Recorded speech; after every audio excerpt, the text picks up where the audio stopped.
আমরা ইতিপূর্বে বহুভাবে টেন্স শিখেছি, তাই না?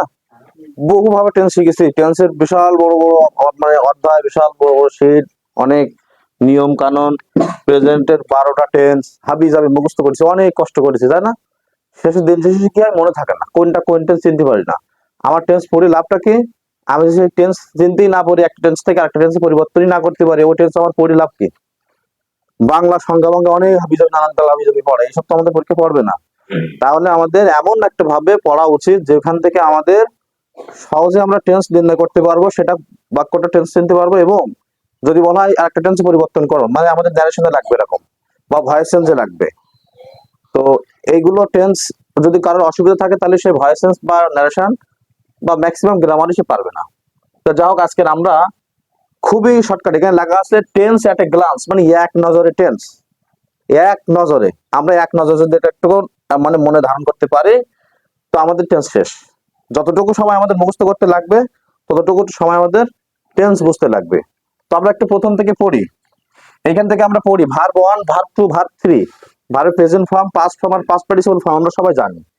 তো এখানে দেখো প্রথম অংশে আমাদের এম ইজ আর আছে, এটা ভার্ব 1। এম ইজ আর এর ভার্ব 2 কি ওয়াজ ওয়্যার, আর ভার্ব 3 তে কি বিন। হ্যাভ হ্যাজ, এটা ভার্ব 1। হ্যাড কত? ভার্ব 2। হ্যাড ও ভার্ব 3। তাহলে ভার্ব 2 আর ভার্ব 3 এখানে কিন্তু একই রকম, সেম, এটা মাথায় রাখবা। ইট, এট, ইটেন। ডু ডাজ ভার্বের 1 number, did 2 number, done 3 number, read, read, read, এই তিনটা একই রকম। তা আমরা একটু যে জিনিসটা কনফিউজ হয়ে যাবে স্টুডেন্টরা, সেটা হলো যে সমস্ত ভার্বের 2 নাম্বার বা 3 নাম্বার গুলো একই রকম, সেইগুলো নিয়ে আমরা একটু মানে ঝামেলার ভিতরে পড়ে যাই, যে কোন টেন্স এটা আমরা নির্ণয় করতে পারি না, সেটাও আমরা খেয়াল করব। তাহলে আমাদের প্রথম অবস্থায় ভার্ব 1, ভার্ব 2 এটা আমাদের মনে রাখতে হবে যে কোনো ভাবে কষ্ট করে, হ্যাঁ? ভার্ব 1, ভার্ব 2, ভার্ব 3, আমরা জাস্ট এই কয়েকটা ভার্ব দিয়ে একটু বোঝানোর চেষ্টা করছি। তো প্রথম অবস্থায় আমরা টেন্স কাকে বলে? ক্রিয়া সম্পন্ন হওয়ার সময়কেই টেন্স বলে। আমরা সবাই জানি টেন্সকে 3টা ভাগে ভাগ করা হয়। নাম্বার 1 প্রেজেন্ট, কি প্রেজেন্ট মানে কি বর্তমান কাল। নাম্বার 2 তে পাস্ট টেন্স, পাস্ট মানে কি অতীতকাল। নাম্বার 3 তে ফিউচার টেন্স মানে ভবিষ্যৎকাল। আচ্ছা, আমাদের ওই মোবাইল ফোনের কোনো সার্ভিস পাওয়ার জন্য আমরা কোন একটা নাম্বারে কল করি, জানো? কোন নম্বরে? 121। জানো সবাই 121 কল করতে হয়, জানো? তা আমরা এই জিনিসটা মনে রাখবো, 121 কি মনে রাখবো? 121 এটা মনে রাখবো।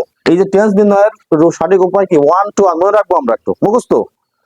কেন 121? দেখো, এই ভার্বের 1 হলে সেটা প্রেজেন্ট টেন্স হবে, 2 হলে পাস্ট টেন্স হবে, আর ফিউচারে কি 3 নাম্বার না। আমাদের এই পাশ থেকে আমরা হয়তো এই পাশে 1 2 3 পড়েছি, অনেকে মনে করতে পারে ভার্বের 1 যদি প্রেজেন্ট হয়, 2 যদি পাস্ট হয়, তাহলে ফিউচারে মনে হয় 3 নাম্বার। না, তো এইটা মনে রাখবো 121 ফিউচারেও ভার্বের 1।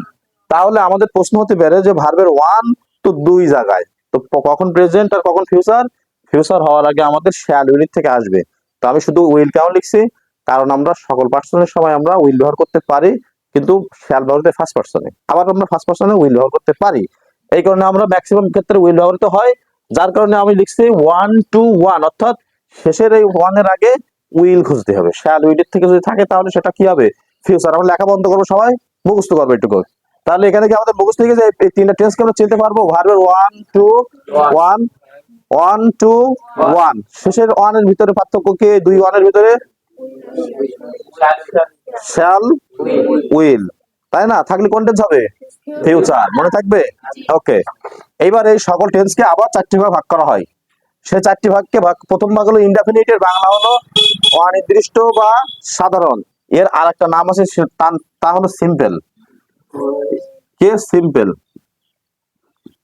এর আরেকটা নাম হলো কি? সিম্পল। সিম্পল মানে হলো সাধারণ, বুঝছো? তো এখানে আমরা একটু দেখি কি কি বলছে। এখানে এই ইনডেফিনিট টেন্সে কি কি হতে পারে? ভার্বের 1 আর ভার্বের 2 হতে পারে। ভার্বের 1 আর ভার্বের 2 হতে পারে ইনডেফিনিটে। ভালো করে বোঝো, আমাদের 1 এখানে পড়ছিলাম, কিন্তু এখানে পড়ছিলাম। এখানে আমাদের বলছে আজকের ইনডেফিনিটে আমাদের ভার্বের 1 আর ভার্বের 2 হবে। এরপরে বলছে কন্টিনিউয়াস, কন্টিনিউয়াসে ভার্বের সাথে আইএনজি থাকবে, কি থাকবে? আইএনজি হলে কোন টেন্স হবে? কন্টিনিউয়াস। কোন টেন্স? কি থাকবে? পৃথিবীর যত প্রকার কন্টিনিউয়াস টেন্স আছে সকল কন্টিনিউয়াস টেন্সে কি হবে? আইএনজি। মনে রাখবো আমরা।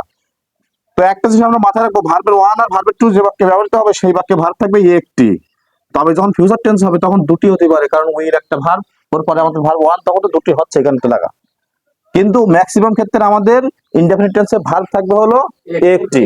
ঠিক আছে, তো আমরা সেটা জানবো শুধু ভার্বের ওয়ান এবং ভার্বের টু হলে সেটা ইনডেফিনিট টেন্স হবে, এইটুকু মনে রাখলে হচ্ছে। আর কন্টিনিউয়াস হওয়ার শর্ত কি? আইএনজি। সবাই বলতেছে না তোমরা, সবাই বলো। পারফেক্ট টেন্সে কি হবে? Verb three. ভার্ব থ্রি হবে। পারফেক্ট টেন্সে কি হবে? ভার্ব থ্রি হলে কোন টেন্স হবে? Perfect tense. আর এবার আমাদের এই পারফেক্ট আর কন্টিনিউয়াস দুটো মিলিয়ে আমাদের হচ্ছে, তো দুটো মিলে আমাদের এই পারফেক্ট কন্টিনিউয়াস। তো দেখো এখানেও কন্টিনিউয়াস, এখানেও আইএনজি। দুই জায়গায় যদি আইএনজি হয় আমাদের কনফিউজ হতে পারে, আমরা কনফিউশনে পড়তে পারি, তাহলে কোনটা হবে কন্টিনিউয়াস আর কোনটা পারফেক্ট কন্টিনিউয়াস? তো যে কন্টিনিউয়াস এর আমাদের আগে বিন থাকবে, বিন, সেই কন্টিনিউয়াসটাকে আমরা বলবো হলো পারফেক্ট কন্টিনিউয়াস। তাহলে দুইটা কন্টিনিউয়াসের ভিতরে পার্থক্য হলো যখন শুধু আইএনজি থাকবে তখন হলো শুধুমাত্র কন্টিনিউয়াস, আর যখন ওই আইএনজি যুক্ত অংশের আগে যখন কি থাকবে? বিন প্লাস আইএনজি, তখন হলো যেটা বলছিলাম।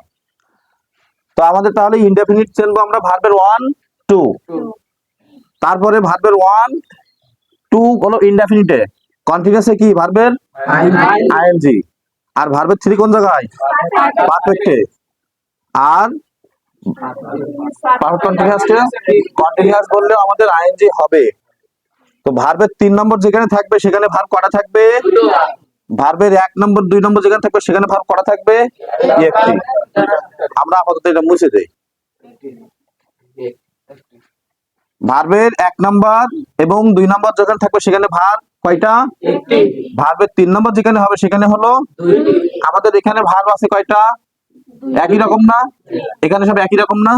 তো 3 নম্বর না 2 নম্বর যদি এইটা ব্যবহৃত হয় বা এটা ব্যবহৃত হয় তখন সেই বাক্যে ভার্ব থাকবে একটা, যখন আমাদের এইটা ব্যবহৃত হবে সেই বাক্যে ভার্ব থাকবে দুইটা। আমি এবার উদাহরণ দিয়ে তোমাদেরকে বোঝাচ্ছি, খেয়াল করো।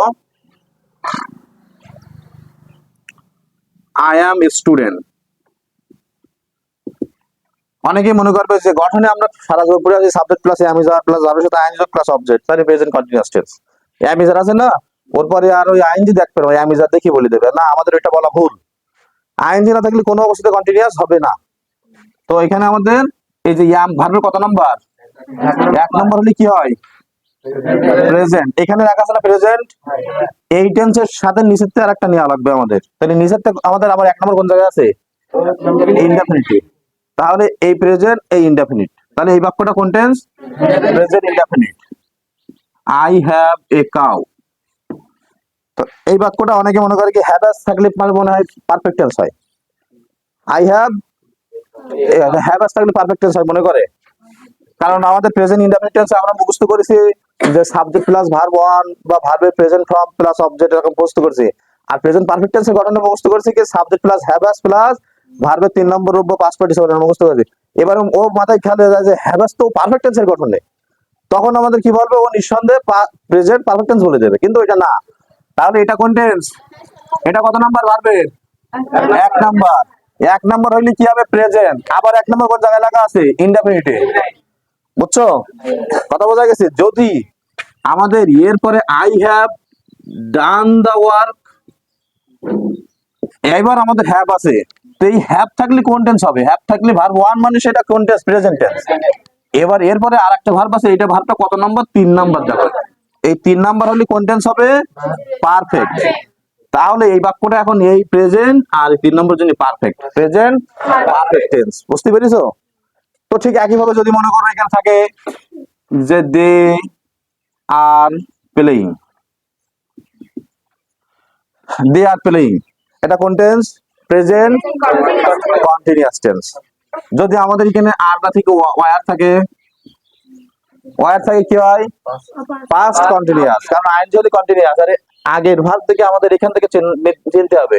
তো এখান থেকে আমরা ওয়ার কোথায় পাচ্ছি? ওয়ারে যে পাস্টে পাচ্ছি, ওয়ার ভার্ব টু মানে কি? ভার্ব টু মানে পাস্ট টেন্স, তাহলে এটার জন্য পাস্ট টেন্স, আর আইএনজি থাকলে কি হবে? Continuous, past continuous. তো এক জায়গায় মনে করো লেখা আছে হলো প্লেট, এটা কোন টেন্স? ভার্ব 3 কত কে বলতে পারবে?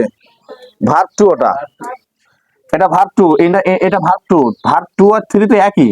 তখন যদি এর আগে যদি হ্যাড থাকে, হ্যাড প্লেড, তখন এটা 3 নাম্বার, তখন এটা 3 নাম্বার।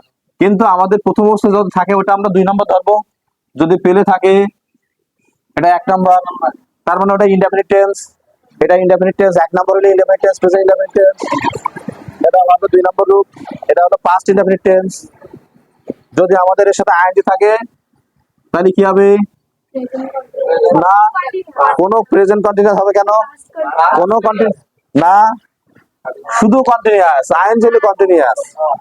এইবার কোন কন্টিনিউয়াস, প্রেজেন্ট না পাস্ট, সেটা তুমি বুঝবে। তো এর আগে আমাদের একটা ভার্ব থাকবে, তাই যদি থাকে ইজ,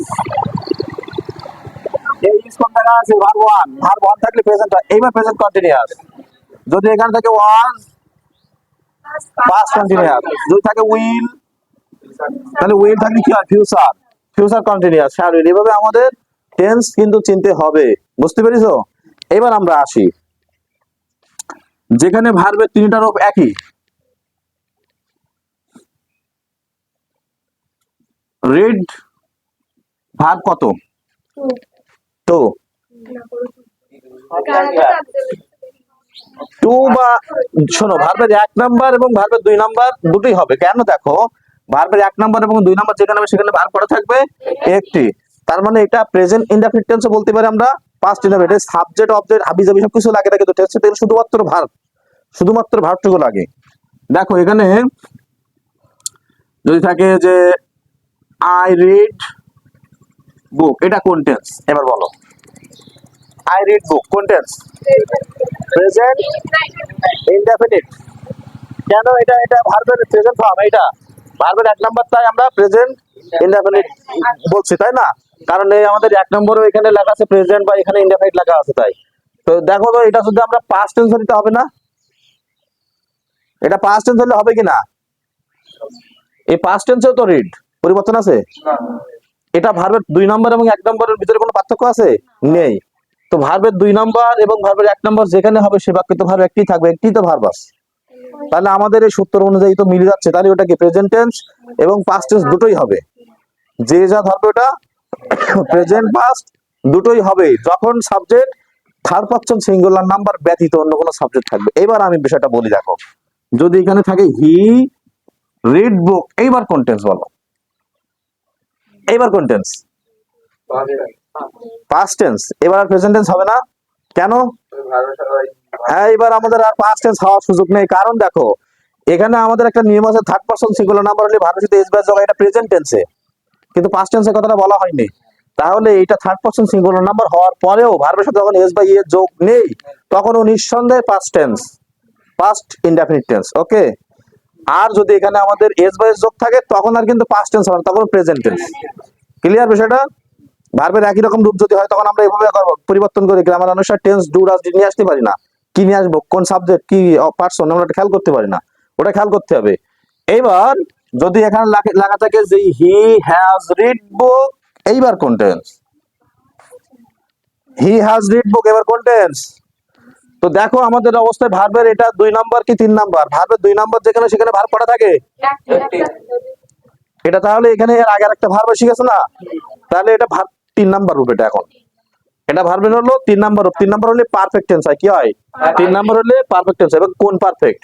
এবার আমরা দেখবো এর আগে কি আছে। হ্যাজ কোন জায়গায় লেখা আছে? এই যে ভার্ব 1 মানে কি প্রেজেন্ট টেন্স, তাহলে এটা প্রেজেন্ট পারফেক্ট টেন্স। যদি এখানে হ্যাজ না থাকে হ্যাড থাকে, এবার শ্যাল উইল থাকলে ফিউচার টেন্সে চলে যাবে। বুঝতে পারছি আমরা? কারণ সমস্যা হবে টেন্সের দেওয়ার।